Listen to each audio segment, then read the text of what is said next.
Hello everyone, এর আগের পার্টটাতে তোমরা দেখলেই যে আমি মাথায় হেনা লাগালাম, সেটাই তো শুকাতে সময় লাগবে।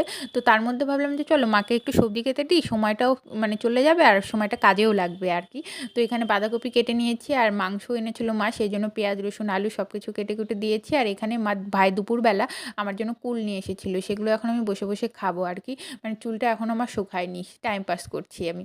যাই হোক, বাটিতে লবণ আর সামান্য পরিমাণে লঙ্কার গুঁড়ো নিয়ে নিয়েছি, সেটা দিয়ে এখন খাবো আমি এখন এই টক টক কুলগুলো।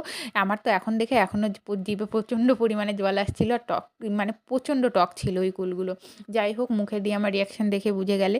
আর এখানে মা মাংস রান্না করা শুরু করে দিয়েছে, এখানে কষাচ্ছিল, গন্ধটা দুর্দান্ত বেরিয়েছিল, দুর্দান্ত।